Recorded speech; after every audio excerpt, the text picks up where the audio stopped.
It was really surreal. I had a stroke, and a stroke is supposed to be for elderly gentlemen and ladies, not me, a kid who's healthy. Mother took him to an emergency room in Manhattan where they correctly suspected that he had a stroke. He suffered bleeding or a hemorrhage into the deep part of the brain on the left side. They removed part of his skull to allow the swelling of the brain as a response to the bleeding. Strokes do occur in children, but they're much, much less common than in the adult population. And when he was stabilized after the surgery, we came to Blythedale. So the first morning after we arrived, I remember the therapist had came into our room with bright smiles and introduced himself and said, "Theo, we're gonna start working." I remember that was like a jolt of positive energy, and we felt like we are on our way. When Theo first came, he was extremely weak. He had no movement in his right arm and very little movement in his right leg. He needed a lot of care and support to do just about everything, and he gradually improved.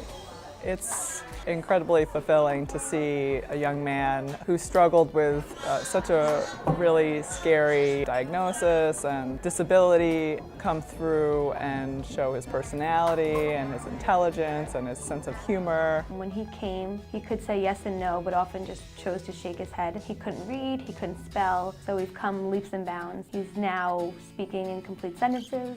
You could see many more stars. He's reading at grade level. He's writing for the most part. He continues to fight through it and really works hard, and I think that's, a big testament to who he is. Theo participates at least 4 times a week in electrical stim to his extensor muscles and his extensor chain of his arm. We've always used tech. I think so many kids can benefit from AT. His arm is activated at least in the shoulder and in the elbow. He's made incredible improvements. He's learning how to type with his left hand. Blythedale is a unique place. I feel like this is the place where you're going to have all that heart and all that hope. The incredible staff we have, nurses, nursing assistants, all of the therapists, the teachers in the school, our nurse practitioners, and our physicians. We have a lot of experience.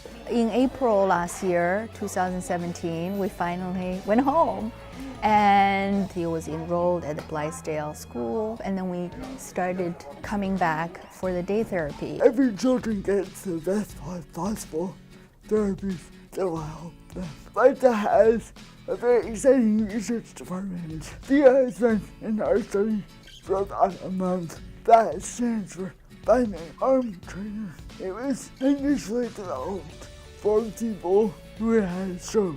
Each arm will train that third arm so that they move together. I'm like a shark. I just look forward. I'm looking to recover and get better. We live in a very big city, New York City, and there's top flight hospitals and research institutes, medical schools. But there's no place in New York City that's like Blythedale. I think this is an oasis. This is an oasis of well-being, a place that sick children can have an opportunity to have the best of everything to help them to recover and return to a normal life.